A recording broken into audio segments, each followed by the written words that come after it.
Lectura del Santo Evangelio según San Marcos. Gloria a ti, Señor. En la ciudad de Cafarnaúm, el sábado, entró Jesús en la sinagoga a enseñar. Estaban asombrados de su enseñanza, porque les enseñaba con autoridad y no como los escribas. Había precisamente en su sinagoga un hombre que tenía un espíritu inmundo y se puso a gritar: ¿Qué tenemos que ver nosotros contigo, Jesús Nazareno? ¿Has venido a acabar con nosotros? Sé quién eres, el Santo de Dios. Jesús lo increpó: cállate y sal de él. El espíritu inmundo lo retorció violentamente y, dando un grito muy fuerte, salió de él. Todos se preguntaban estupefactos: ¿qué es esto? Una enseñanza nueva expuesta con autoridad. Incluso manda a los espíritus inmundos y lo obedecen. Su fama se extendió enseguida por todas partes, alcanzando la comarca entera de Galilea. Palabra del Señor.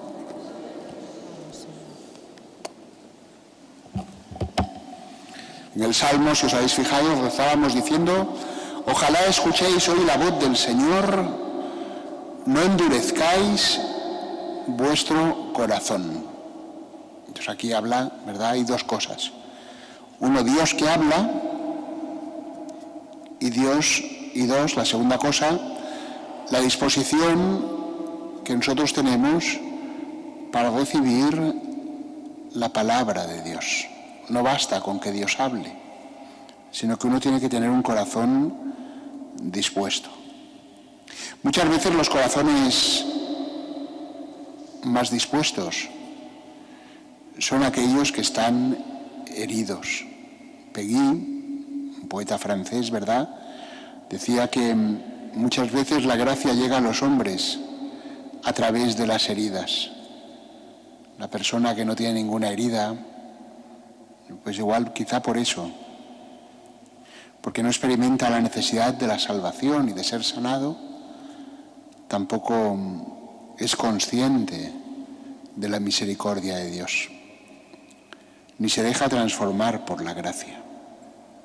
No estamos aquí, por tanto, ¿verdad?, como si no necesitáramos de la bondad de Dios, sino que al contrario, siempre en la Iglesia nos presentamos mendigos y necesitados, conscientes de nuestra limitación y temerosos de que por orgullo no sepamos acoger, recibir lo que Dios nos quiere dar. Por tanto, ojalá escuchemos hoy la voz del Señor, no endurezcamos nuestro corazón. Y fijaros que en el Evangelio sucede una cosa muy interesante. Jesús está en la ciudad de Cafarnaúm. Cafarnaúm fue un poco como la ciudad desde la cual Jesús desarrolló su apostolado en el primer momento, allí en Galilea. Parece que era la ciudad de Pedro y seguramente se alojaba también en la casa de Pedro. Y como hemos visto en otras ocasiones, cuando llegó el sábado, Jesús fue a participar de los cultos del pueblo de Israel y entró en la sinagoga.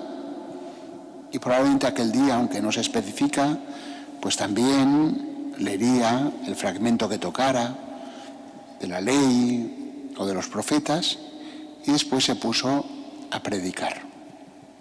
Y lo primero que nos dice el Evangelio es que la gente, cuando lo escuchaba, quedaban asombrados. ¿Por qué? Dice, porque les enseñaba con autoridad y no como los escribas. ¿De qué manera enseñaban los escribas? Pues de la única manera que podían, que era basándose en el magisterio de otros. Hacían referencia, ¿verdad?, a lo que había dicho un autor, a lo que parecía más probable, a lo que habían estudiado. En cambio, Jesús no hablaba de esa manera. Jesús no fundamentaba su enseñanza sobre la enseñanza de otros, sino que hablaba con autoridad. Jesús es Dios. Y la palabra de Jesús no se fundamenta, ¿verdad?, en ninguna enseñanza humana.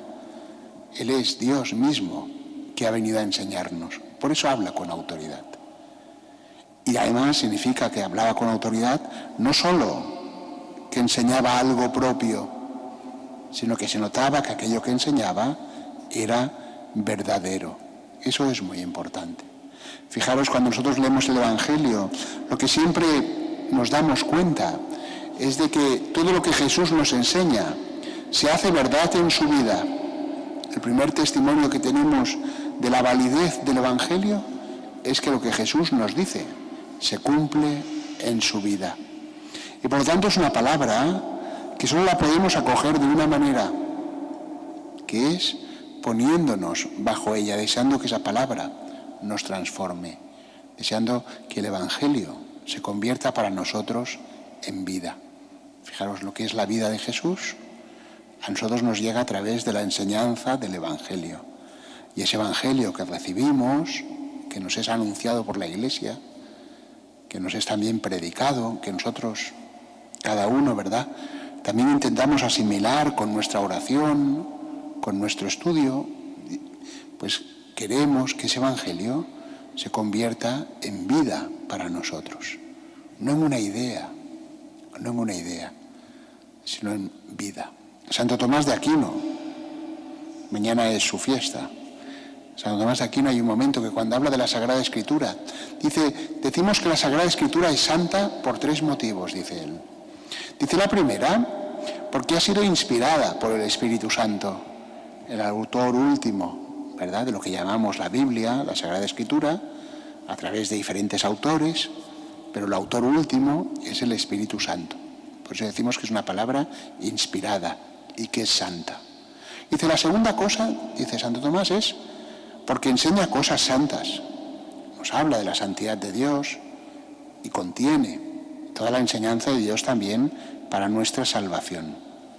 Pero dice también Santo Tomás, dice, el tercer motivo, dice, la llamamos santa porque nos hace santos. Nos hace santos. ¿Y qué es lo que nos hace santos? Recibirla en nuestro corazón. La palabra de Dios, dice la carta a los Hebreos, es viva y eficaz, más penetrante que una espada de 2 filos. Si ahora cada uno de nosotros se pusiera verdaderamente delante del Evangelio, delante de Cristo, y dijera que tu palabra, Señor, entre profundamente en mi corazón. Si eso lo hiciéramos, nos iríamos dando cuenta de cómo Dios, ¿verdad?, va transformando, va cambiando también nuestro corazón. Dice la carta a los Hebreos, separa el tuétano del hueso, llega a lo más profundo de nosotros. Es una palabra que hiere, causa una herida, una llaga, pero que también sana, que cura. Y fijaros, aquel día Jesús se pone a enseñar. Lo primero que sucedió es eso. Dijeron, me enseña algo verdadero, algo que vale la pena escuchar, con autoridad. Una palabra que merece ser obedecida. ¿Y qué es lo que pasó a continuación? Había allí un hombre.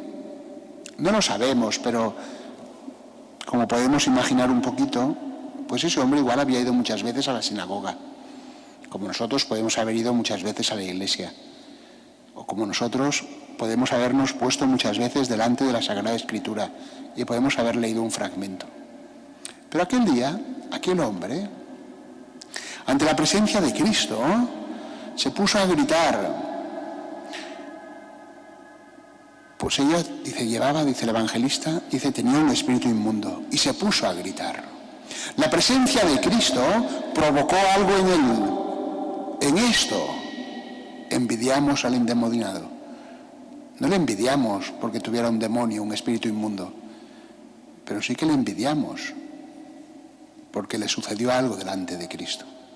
Y nosotros también queremos que nos pase algo cuando nos encontramos con Jesús. Queremos ser sanados como Jesús. La presencia de Cristo, cuando uno abre su corazón, también saca a la luz el mal, el pecado que hay en nosotros. Y a veces violentamente. Aquel espíritu inmundo, ¿verdad?, zarandeaba con violencia a aquel hombre. Y se expresa y le dice, ¿qué tienes que ver tú con nosotros? ¿Qué tiene que ver Dios conmigo? ¿Qué tiene que ver Cristo contigo? ¿Has venido a destruirnos? Esa siempre es una tentación, por eso nos protegemos. Por eso ponemos la coraza. Por eso endurecemos el corazón. Pero Dios no viene a destruirnos. Cristo viene a salvarnos.